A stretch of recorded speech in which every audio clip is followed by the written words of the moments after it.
샬롬, 우리 주 예수 그리스도의 은혜와 평강이 충만할 수 있기를 기도하고 또한 축복합니다. 오늘 함께 읽고 묵상할 말씀은 예레미야 15장 10절로부터 14절 말씀입니다. 제가 말씀을 읽습니다. 내게 재앙이로다. 나의 어머니여, 어머니께서 나를 온 세계에 다투는 자와 싸우는 자를 만날 자로 낳으셨도다. 내가 꾸어주지도 아니하였고 사람이 내게 꾸이지도 아니하였건만은 다 나를 저주하는도다. 여호와께서 이르시되 내가 진실로 너를 강하게 할 것이요 너에게 복을 받게 할 것이며 내가 진실로 내 원수로 재앙과 환난의 때에 네게 간구하게 하리라. 누가 능히 철 곧 북방의 철과 놋을 꺾으리요. 그러나 내 모든 죄로 말미암아 내 국경 안의 모든 재산과 보물로 값없이 탈취를 당하게 할 것이며 내 원수와 함께 내가 알지 못하는 땅에 이르게 하리니 이는 나의 진노의 맹렬한 불이 너희를 사르려 함이라. 아멘. 주일에 함께 살펴본 설교의 본문입니다. 그런데 이 본문을 조금 더 자세하게 이야기하고 싶어서 영상으로 다시 한번 묵상을 하게 되어집니다. 예레미야가 어떤 삶을 살아왔고 또 그 예레미야가 현대의 누구인가를 먼저 생각하는 것이 참 중요하다고 생각합니다. 예레미야는 하나님 말씀을 따라 살아온 사람입니다. 하나님의 말씀을 알고 그 말씀을 이해하고 공감하고 자발적으로 자기를 순종하여서 그 말씀을 이루려는 삶을 살았던 사람이 바로 그 순종의 삶을 살았던 사람이 예레미야였습니다. 그 예레미야가 그런 삶을 사는 가운데에서 가장 중요하게 생각했던 것은 두 가지입니다. 한 가지는 하나님과의 바른 관계를 유지하고 사는 것이고 또 한 가지는 하나님 앞에 자기를 희생함으로 말미암아 세상이 하나님과 화목하게 되는 삶이었습니다. 이것을 통해서 예레미야의 사역을 엿볼 수가 있는데 그 예레미야의 사역은 하나님과의 바른 관계를 회복하기 위해 하는 사역이었고 그리고 바벨론과 화평을 통하여서 바벨론에 의해 파괴당하는 것을 미연에 방지하는 사역을 이 예레미야가 감당했던 것입니다. 그러니까 상당히 그 시대 가운데 맞지 않는 것이었죠. 당시에 그 바벨론 지배자가 되는 사람들인데 그 지배자에게 복종함으로 말미암아 화평케 친하게 지냄으로 말미암아 그것을 주장하여서 그 바벨론의 더 큰 심각한 침략 그로 인해서 이스라엘이 멸망당한 것을 피하게 미연에 방지하고자 했던 것이 바로 이 예레미야의 그 실제적 행위의 모습이었습니다. 바로 이런 모습이 지금의 누구를 말하는가? 하나님과의 바른 관계 그리고 바른 관계를 유지하게 함으로 말미암아 세상과 하나님과 화목하게 해야 되는 사람, 바로 그 사람들이 누구인가의 이야기일 것입니다. 바로 예수 그리스도가 그 일을 시작하셨고 현대의 예수 그리스도를 믿으며 사는 모든 사람이라고 말씀을 드릴 수가 있습니다. 그 이야기 가운데에서 어떤 특별한 사람만을 지칭하는 것이 아니라 그리스도 예수께 속한 사람들, 이 땅에 있는 그리스도인들이 어떻게 살아가야 될지를 조금 더 확대한다면 교회가 어떤 모습으로 세상 속에서 존재해야 될지를 알려주고 있는 것이라고 말씀을 드릴 수가 있는 것입니다. 예레미야가 어떤 상황이었는가? 예레미야는 지금 10절에서 내게 재앙이로다 라고 말하고 있습니다. 내게 재앙이로다 라는 말은 히브리어 원어로 오일이라는 단어인데 이 단어는 감탄사로 쓰이는 단어입니다. 그래서 오호라든지 화로다든지 그런 걸 이야기하는데 절망적인 상황에서 슬픔과 분노를 표현하고 있는 단어입니다. 그러니까 지금 하나님 앞에 이제 두 번째 고백이 시작되는데 그 고백의 시작이 뭐냐면 하나님 앞에서 절망적인 상황으로 인하여서 슬픔과 분노를 표현하고 있는 것입니다. 깊은 낙심의 상황 속에서 깊은 낙심으로 인하여서 지금 예레미야 안에는 슬픔으로 인한 분노가 올라오고 있습니다. 그 분노로 인하여서 하나님 앞에 지금 말을 하고 있는 것입니다. 기도하고 있는 모습이지요. 전날에도 말씀드렸다시피 하나님과 이렇게 친숙한 관계, 하나님을 신뢰하고 또 하나님이 신뢰하지 않으면 이런 것들을 표현하기가 어렵죠. 세상에서 제일 하기가 힘든 것이 그 자기 안에 있는 분노를 표현하는 것인데 정말 튼튼한 관계 아닌다면은 절대적인 신뢰의 관계가 아닌다면은 쉽게 분노를 나타낼 수 있는 것, 자기의 안에 있는 분노의 감정을 드러내기는 쉽지 않습니다. 근데 지금 예레미야는 그 하나님과의 깊은 관계, 철저한 신뢰의 관계로 인하여서 자기 마음 안에 있는 절망적인 상황으로 인한 슬픔, 그 슬픔으로 인한 자기의 분노의 감정을 하나님께 지금 나타내고 있는 것입니다. 깊은 낙심.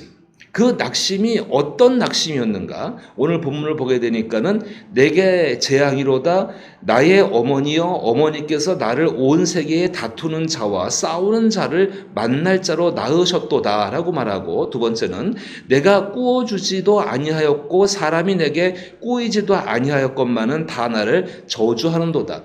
이거를 어떻게 말할까요? 이렇게 말하고 싶습니다. 모든 사람이 고개를 돌리고 쯔쯔쯔 혀를 차면서 싸우고 다투면서 저주를 하고 있는 대상, 딱 우리 주 예수 그리스도의 모습 아닙니까? 모든 사람이 내게 등을 돌리고 모든 것이 너 때문에 망했다라고 말을 하고 너만 죽으면, 너만 없어지면 아무 문제도 없다라고 그런 말을 듣는 사람들. 아니, 사람들 중에 다툼이 나는 가장 큰 이유가 경제적인 손해를 주었을 때 다툼이 나지 않습니까? 우리 교회도 마찬가지 아닙니까? 교회 안에 성도분들이 그렇게 친하다가도 경제적인 문제가 생기면 그 손해 때문에 막 서로 죽자고 싸우는 것이 또 똑같은 모습 아니겠습니까? 그런데 예레미야는 지금 내가 꾸어주지도 아니하였고 사람이 내게 꾸이지도 아니하였건만은 전혀 그런 문제에, 그런 거에 관계된 적이 없는데 사람들이 이 사람을 저주합니다. 그 저주가 어느 정도냐면은 어머니한테 이 예레미야가 정말 당신이 왜 이런 예레미야를 낳았냐라고 그 어머니를 갖다가 지금 겁박을 하고 있는 것이지요. 나의 어머니여 어머니께서 나를 온 세계에 다투는 자와 싸우는 자를 만날 자로 낳으셨도다.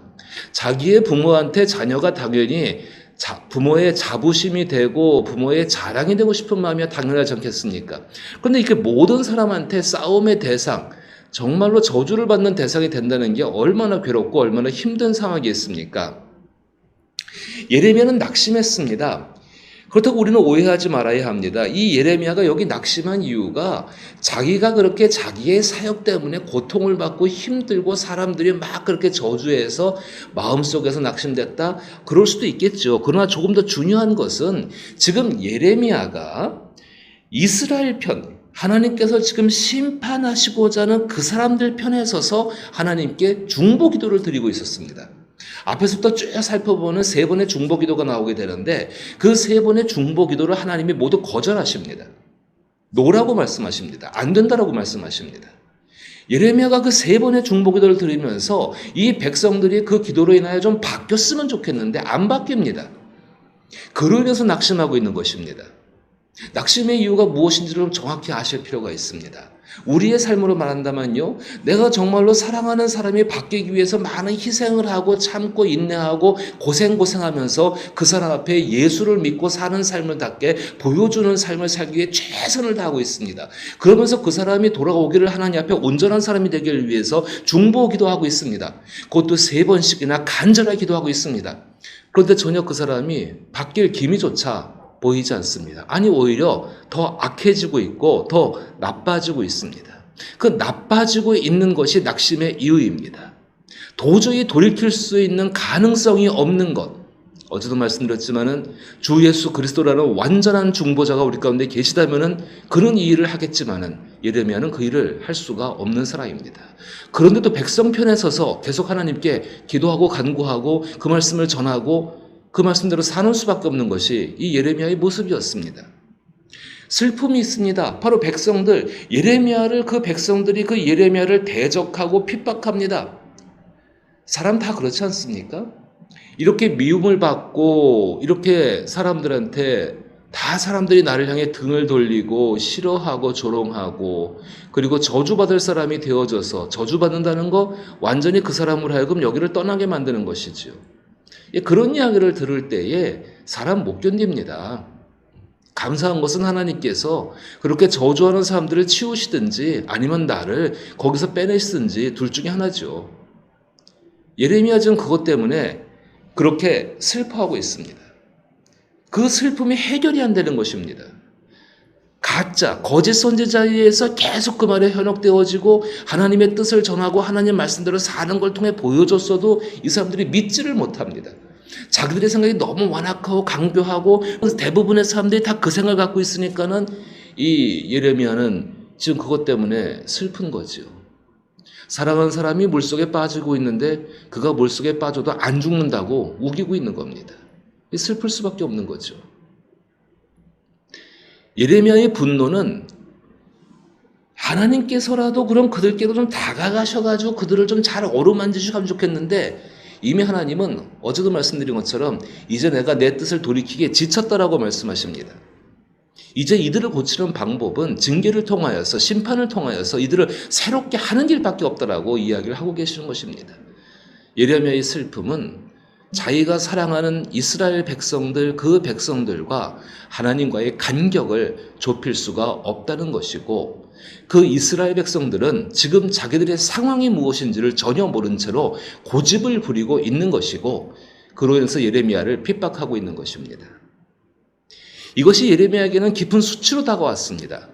수치라는 것은 자기 존재가 사라질 것 같은 그런 위기감입니다. 조금 더 과학적인 용어를 쓴다면 수치라는 것은 자기가 자기 자신을 정죄하는 것입니다. 그러니까 자기 인생 모든 게 후회스러워 보이는 거죠. 예레미야는 지금 그런 낙심 가운데 빠져 있습니다.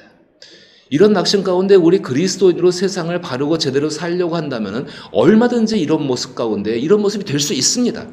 근데 정말 감사한 것은 하나님께서 이 예레미야 말씀을 믿고 그 말씀을 이루시는 하나님과 함께 사는 사람 아닙니까? 이 사람을 찾아오셔서 그분이 말씀하시며 그분이 위로하신다는 것입니다. 이게 놀라운 것입니다. 그 이야기가 오늘 11절입니다. 여호와께서 이르시되 내가 진실로 너를 강하게 할 것이요 너에게 복을 받게 할 것이며 내가 진실로 내 원수로 재앙과 환난의 때에 내게 간구하게 하리라. 이 말씀은 세 가지로 정리를 한번 설교 때 했었죠. 하나님께서 진실로 반드시 이루신다는 것입니다. 예수님께서도 진실로 그렇게 될 거다라고 말씀하신 것처럼 하나님이 직접 하신다는 것입니다. 너를 강하게 하신다. 너를 강하게 하신다. 내적인 강함과 외적인 강함 모든 조건 가운데에서 강함을 주시겠다는 것입니다. 두 번째는 너에게 복을 받게 할 것이며, 복이란 단어는 여기서 이 지금의 상태보다 더 나은 상태, 내가 바라는 내적인 것, 외적인 것, 그리고 현재의 삶과 영원한 삶에 거쳐서 지금보다 더 나은 상태, 완전한 상태를 되게 하시겠다고 약속하시는 것입니다. 그리고 세 번째, 내가 진실로 내 원수로 재앙과 환난의 때에 내게 간구하게 하리라. 그때 사람들이 지금 이렇게 예레미야를 핍박하고 저주하는 사람들이 이 예레미야를 찾아와서 마치 욥의 세 친구가 모든 것들이 다 끝난 다음에 욥에게 자기들을 위해서 기도해달라고 말했던 것처럼 이제 사람들이 백성들이 예레미야를 찾아와서 기도를 부탁하게 될 것입니다. 실제로 예레미야서 가운데 이 말씀들이 이루어지고 있습니다. 하나님께서 우리 가운데 어려운 상황, 당신의 말씀을 따라 살고자 하는 사람들에게 힘겹고 어렵고 피곤하고 낙심되고 슬퍼하고 분노가 일어나는 그런 상황이 있다고 할지라도 하나님은 그 사람을 향해 하나님 말씀을 이뤄가지고 사는 그 사람, 예수 그리스도의 뒤를 따라 사는 그 사람에게 바로 이 역사를 이루신다는 것입니다. 하나님께서 우리 그리스도인들을 지금 바라보실 때에 그 앞에 있는 한 가지의 선한 전제, 예수 그리스도로 말미암아서 하나님 말씀을 이루는 삶을 살려고 한다는 그 전제, 이 전제를 얼마나 중요하게 여기시는지, 바로 그 사람들 속에서 성령이 임하고 성령이 그 사람들을 도우시고 사용하신다는 것입니다. 예수 그리스도를 따라서 하나님 말씀을 이루려고 한다 보면 자기 죄를 철저하게 회개할 수밖에 없습니다. 자기의 내면을 바꿀 수밖에 없습니다. 자기의 삶의 태도를 하나님 보시기에 아니 나를 구원하신 그리스도 예수로 받은 복이 너무 크기 때문에 내 자신의 모습을 내 심령 깊은 곳까지도 변화시키고 싶은 것이 바로 그 사람들의 모습일 것이고 그것이 거듭난 삶, 부활의 삶을 사는 사람들의 모습이 될 것입니다.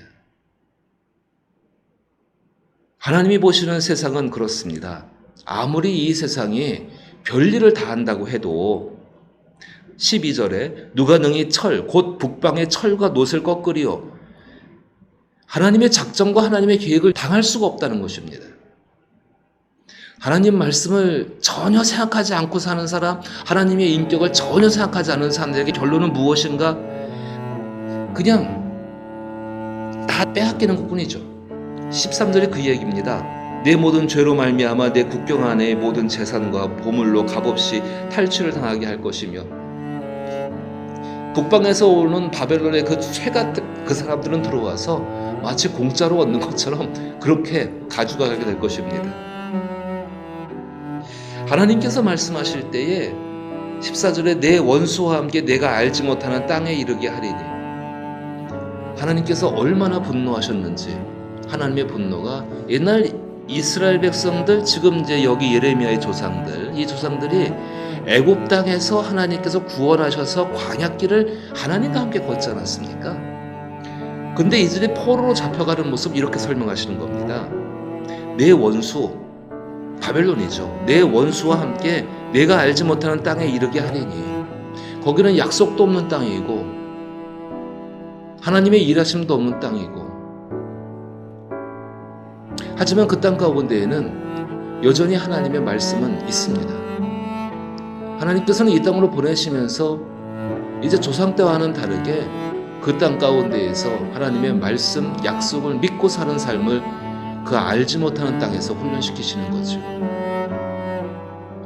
우리 위더스 교회 성도 여러분, 예수 그리스도로 말미암아 하나님 말씀을 따라가고 그 말씀대로 자기의 성품을 그리스도와 닮게 변화시키고 그 예수님 말씀을 이루기 위해 사는 삶, 그 삶은 복된 삶입니다. 비록 그것이 오늘 예레미야가 처한 여기 낙심과 슬픔과 분노와 그리고 깊은 수치감을 느낄 수밖에 없는 삶이 된다 할지라도, 모든 사람이 나를 외면하고 나를 꺼리고 나에게 저주하고 나에게 돌을 든다 할지라도 하나님이 당신과 함께 하십니다. 그럼 그것을 믿고 이 삶을 계속 살아가야지 않겠습니까? 나사렛 예수는 바로 우리에게 그 힘이 되어주실 것입니다. 그 선한 삶을 살아갈 수 있기를 나사렛 예수 이름으로 축복합니다.